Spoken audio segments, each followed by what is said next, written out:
Hello students.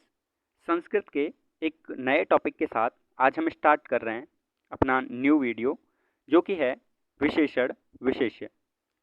विशेषण विशेष्य BMS first professional के जो संस्कृत का पेपर 1 होगा उसका लास्ट टॉपिक है, टॉपिक नंबर 11, जो कि है 5 मार्क्स का। दो उसमें से एमसीक्यू आएंगे एक एक नंबर के, एंड 3 सब्जेक्टिव टाइप के आएंगे, शॉर्ट क्वेश्चन आंसर टाइप। और टोटल कितना हो जाएगा, 5 मार्क्स का क्वेश्चन आएगा इससे। ठीक है, छोटा सा टॉपिक है। आइए स्टार्ट करते हैं। सबसे पहले मैं आपको 2 एग्जाम्पल देके बताता हूँ विशेषण विशेष्य की डेफिनेशन किस प्रकार बनेगी।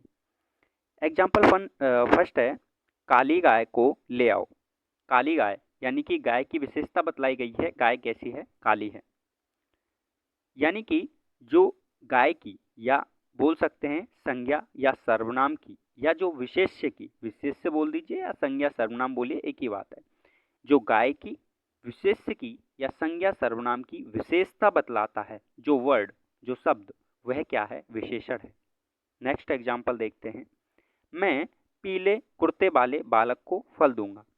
बालक ने क्या पहना हुआ है, पीला कुर्ता, यानी कि बालक की विशेषता बतलाई गई है, बालक पीले कुर्ते पहने हुए है। ठीक है, तो बालक क्या हो गया, विशेष्य, संज्ञा, सर्वनाम। और यहाँ पर बालक की विशेषता कौन बतला रहा है, पीले कुर्ते वाला, ये वर्ड। ठीक है, तो शब्द जो विशेष्य की विशेषता बतलाता है वो क्या हो जाता है, विशेषण कहलाता है। विशेषण की अब डेफिनेशन आपको क्लियर हो जाएगी। देखिए, जिस शब्द से संज्ञा पद की विशेषता प्रकट हो वह विशेषण कहलाता है, और जिस शब्द की विशेषता प्रकट हो, जो स्वयं शब्द है यानी कि जो संज्ञा है, वह क्या है, विशेष्य कहलाता है। चलिए आगे देखते हैं। एक श्लोक है कि यलिंग यद वचनम या च विभक्ति विशेषस्य तदलिंगम तदवचनम सा च विभक्ति विशेषणस्य। इसका मतलब क्या है कि अर्थात जो लिंग, यद लिंगम, यलिंगम, जो लिंग, जो वचन, यद वचनम, और जो विभक्ति, या च विभक्ति विशेष्य की होती है, विशेषस्य तदलिंगम, तदलिंग तदवचनम, वही लिंग वही वचन, सा च विभक्ति, वही विभक्ति किसकी होती है, विशेषणस्य, विशेषण की होती है। ये षष्ठी विभक्ति है, विशेषणस्य, विशेषस्य। ठीक है, तो यहाँ पर अब देखते हैं विशेषण के भेद। विशेषण को टोटल 6 पार्ट में डिवाइड किया गया है। यहाँ पर हमने एक ट्रिक बनाई है, आप अपने अकॉर्डिंग भी ट्रिक बना सकते हैं। तो ट्रिक क्या है कि गुणों से परिपूर्ण सख्त व्यक्ति वैभव है, यानी कि जिसमें गुण परिपूर्ण है और वो सख्त है, वो व्यक्ति कौन है, वैभव है। ठीक है, यानी कि गुणों से गुणवाचक, से संख्यावाचक, परिपूर्ण परिमाणवाचक, सख्त संकेतवाचक, व्यक्ति व्यक्तिवाचक, एंड वैभव विभागवाचक। यहाँ पर संख्यावाचक के 2 भेद हैं, निश्चित संख्यावाचक और अनिश्चित संख्यावाचक। सिंपल है बहुत। चलिए, तो ट्रिक ध्यान रखिएगा, गुणों से भरपूर सख्त व्यक्ति वैभव है।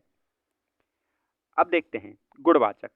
तो यहाँ पर गुण, किसी भी व्यक्ति के गुणों की बात की जा रही है। यहाँ पर गुणों के साथ साथ दोषों की भी बात की जाती है। दयालु, क्रूर, शोभन, दुष्ट, सरल, परिश्रमी, सत्यनिष्ठ, सुंदर, मनोहर, साधु आदि, यानी कि जो व्यक्ति के गुण हैं सारे के सारे। रंग की बात की जाती है, श्वेत, कृष्ण, रक्त, पीत, हरित, नील इत्यादि। आकार, स्वाद, कालबोधक, स्थानबोधक, अवस्थाबोधक, दशाबोधक, स्पर्शबोधक, सारे गुणों की बात होती है। तो क्या कहा गया है, गुणवाचक जो विशेषण है उसमें जिस शब्द से संज्ञा सर्वनाम का बोध होता है वह गुणवाचक विशेषण कहलाता है। और गुण का तात्पर्य केवल अच्छी विशेषताओं से नहीं है। ठीक है, यानी कि गुण में क्या आती हैं, गुण में दोष भी सम्मिलित किए गए हैं, लेकिन उसका नाम गुणवाचक है, इसलिए लगता है कि केवल गुणों की बात की जा रही है, लेकिन ऐसा नहीं है। सेकंड है संख्यावाचक विशेषण। तो आप 2 एग्जाम्पल मैंने लिए हैं कि उद्याने पंचविंशति वृक्षा सन्ति, कि उद्यान में 25 वृक्ष हैं। सेकंड है मम पार्श्वे शतम रूप्यकाणि सन्ति, मेरे पास 100 रुपये हैं। तो यहाँ पर 25 और यहाँ पर 100, तो यहाँ पर निश्चित संख्या की बात की जा रही है, तो ये निश्चित संख्यावाचक विशेषण हो जाएगा। यहाँ पर देखिए, कक्षायाम केचन छात्रा सन्ति, कक्षा में कुछ छात्र हैं। बहवे बालका क्रीडन्ति, मम ग्रामे कानिचन भवनानि सन्ति, मेरे गांव में कुछ भवन हैं। तो यहाँ पर कुछ कुछ करके क्या होती है, कुछ निश्चित संख्या नहीं आ रही है, कुछ निश्चित फिक्स फिगर नहीं आ रहा, तो अनिश्चित संख्यावाचक विशेषण हो जाएगा। सिंपल है। थर्ड है परिमाणवाचक। परिमाणवाचक जैसे बात करते हैं 10 ग्राम स्वर्णम, ठीक है, 10 ग्राम सोना, तो 10 ग्राम क्या हो जाएगा, परिमाण हो जाएगा। तो यहाँ पर मापदंड, नाप तोल आदि का बोध होता है, वही क्या हो जाता है, परिमाणवाचक विशेषण हो जाता है। नेक्स्ट है संकेतवाचक। तो संकेतवाचक में आप एग्जाम्पल देखिए, आपको पता चलेगा। सह बालके गच्छति, हम बात करते हैं कि वो बालक जा रहा है, तो बालक की तरफ संकेत किया जा रहा है, वो बालक जाता है। तस्य छात्रस्य नाम उमेश अस्ति, उस छात्र का नाम उमेश है। तो यहाँ पर तस्य से ये क्या हो जाएंगे, संकेतवाचक विशेषण होंगे। यानी कि जो विशेषण संज्ञा की ओर संकेत करते हैं, संज्ञा यानी कि बालक की ओर, छात्र की ओर, ठीक है, जो उमेश छात्र है उसकी ओर संकेत करते हैं, वो क्या कहलाते हैं, संकेतवाचक विशेषण कहलाते हैं। अब है फिफ्थ है अपने पास व्यक्तिवाचक विशेषण। व्यक्तिवाचक विशेषण जैसे कि भारतीय पुरुष, यहाँ पर व्यक्ति की बात की जा रही है, कौन सा व्यक्ति है, भारतीय। नेक्स्ट है विभागवाचक पुरुष, विभागवाचक विशेषण। तो विभाग का मतलब कि डिवाइडेशन किया गया कि प्रत्येक जन्म, यहाँ पर जन्मों का डिवाइडेशन किया गया, बोलते हैं 7 जन्म, ऐसे करके विभाग बना दिए गए, ठीक है। तो यहाँ पर ये हैं टोटल 6 विशेषण। अब यहाँ पर कुछ क्वेश्चन प्रैक्टिस जो कि हम हमेशा करते हैं हर एक सेशन के बाद। तो देखिए बहुत ही सिंपल क्वेश्चंस आएंगे। सबसे पहले देख लेते हैं कि इससे किस प्रकार के क्वेश्चंस आएंगे, ठीक है। तो मैंने जैसे कि बताया कि पाठ्यक्रम अनुसार इस अध्याय से 5 अंक के प्रश्न आएंगे। इस अध्याय से 2 विकल्पीय प्रश्न यानी कि एमसीक्यू 2 आएंगे, एक एक नंबर के दोनों, एंड 3 प्रश्न एक एक अंक के आएंगे। तो टोटल कितना हो गया, 5 मार्क्स का अपना क्या हो गया, इस टॉपिक से कंफर्म हो गया आना, ठीक है। चलिए स्टार्ट करते हैं क्वेश्चंस को। तो पहला क्वेश्चन है पर्याप्त धनम वाक्य विशेषण पदम किमस्ति। पर्याप्त धन, इस वाक्य में विशेषण पद कौन सा है। तो ऑब्वियसली धन कितना है, पर्याप्त है, तो यहाँ पर विशेषता बतलाई जा रही है। अच्छा विशेषण कौन सा विशेषण हो जाएगा, क्या आप सोच सकते हैं। आपको मैं विशेषण की टेबल फिर से दिखा देता हूँ। देखिए पर्याप्त धन है, आप सोच सकते हैं कौन सा हो सकता है, क्या परमाणुवाचक हो सकता है। ऑब्वियसली परमाणुवाचक हो सकता है, क्योंकि यहाँ पर मात्रा के बारे में बात की जा रही है, कितना है, पर्याप्त धन, ठीक है। चलिए तो यहाँ पर क्या हो जाएगा, पहला ऑप्शन। सेकंड की बात करते हैं, सेकंड क्वेश्चन की। प्रतिवर्षम एतस्य दिनस्य आयोजनम भवति, अस्मिन् वाक्ये विशेषण पदमस्ति। यहाँ पर जो प्रतिवर्षम एतस्य, प्रतिवर्ष इस दिन आयोजन होता है, इस वाक्य में विशेषण और विशेष्य अपने को बताने हैं। तो ऑब्वियसली एतस्य दिनस्य, इस दिन विशेषता आ रही है ना, तो एतस्य दिनस्य क्या हो जाएंगे, विशेष्य और विशेषण हो जाएंगे, ठीक है। सेकंड क्वेश्चन का क्या हो जाएगा, 2। थर्ड की बात करते हैं, समारोहे बहवः कार्यक्रमा भविष्यन्ति, ठीक है, अस्मिन् वाक्ये विशेषण पदम किमस्ति। तो इसमें कौन सा विशेषण पद हो जाएगा। ऑब्वियसली यहाँ पर कार्यक्रम, बहुत सारे कार्यक्रम हो रहे हैं, तो ऑब्वियसली यहाँ पर संख्या की बात हो रही है, तो यहाँ पर क्या हो जाएगा, बहवः, ठीक है। नेक्स्ट क्वेश्चन, नेक्स्ट है अपने पास उत्तमानां छात्राणां कृते अथितय पुरस्काराणां दास्यन्ति, अस्मिन् वाक्ये विशेष्य पद किमस्ति।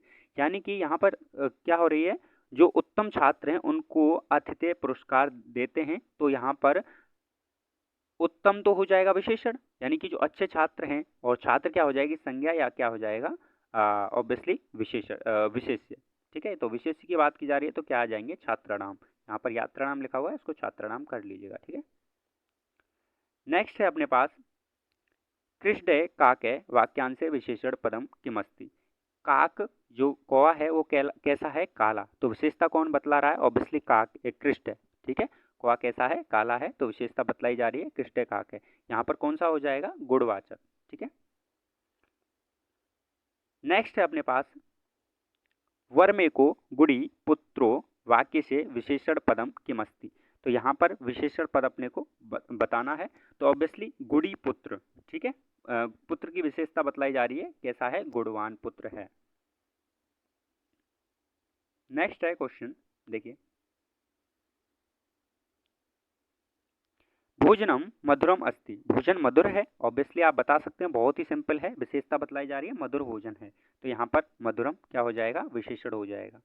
बहुनी कार्याणि अहम करोमि अस्मिन् वाक्ये विशेष्य पदम किमस्ति, विशेष्य बताना है तो ऑब्वियसली अहम जो संज्ञा होगी मैं, ठीक है, मैं यह बहुत सारे कार्य करूँगा, तो ये इसमें क्या हो जाएगा, विशेष्य हो जाएगा। नेत्रम बिना सुंदरस्य दृश्य सस्य दर्शनम न भवति, नेत्रों के बिना सुंदर दृश्य का जो दर्शन है वो संभव नहीं है, तो इसमें क्या बताना है, विशेष्य, विशेष्य बताना है, तो इसमें कौन सा हो जाएगा, ऑब्वियसली यहाँ पर नेत्रों के बिना नहीं देख सकते, यहाँ पर नेत्र जो हैं वो विशेष्य का कार्य कर रहे हैं यहाँ पर। अत्र एक है वट वृक्ष अस्ति, यहाँ पर एक वट वृक्ष है तो विशेषण बताना है, तो अत्र एक है तो अपने पास एक वट वृक्ष है, तो यहाँ संख्यावाचक हो जाएगा, ठीक है, ध्यान रखिएगा, संख्यावाचक में भी कौन सा, निश्चित संख्यावाचक, ठीक है। तो ये थे अपने पास कुछ एमसीक्यू, एंड ऑब्वियसली यहाँ पर एक एक मार्क्स के सब्जेक्टिव भी आने हैं, तो देखिए उनकी भी प्रैक्टिस करते हैं। लिखा है कि विशेषण किसे कहते हैं, ऑब्वियसली आप विशेषण की डेफिनेशन में बहुत अच्छे से आपको ऊपर करा चुका हूँ, वहाँ से आप देख सकते हैं। सेकंड है विशेष्य किसे कहते हैं, विशेष्य भी मैं करा चुका हूँ आपको। श्वेत वर्ड में विशेषण और विशेष्य को स्पष्ट करें। श्वेत वर्ड, वर्ड क्या हो जाएगा, विशेष्य, और श्वेत क्या हो जाएगा, विशेषण। ऑब्वियसली रंग की बात की जा रही है, गुण विशेषण हो जाएगा इसमें। गुणवाचक विशेषण के 3 उदाहरण, बहुत सारे उदाहरण मैं आपको बता चुका हूँ ऊपर ही। तो ये था अपने पास ये टॉपिक जो कि क्रिया शारीर के बाद हमने लिया था, जो संस्कृत टॉपिक लिया है, तो इसमें है विशेषण विशेष्य।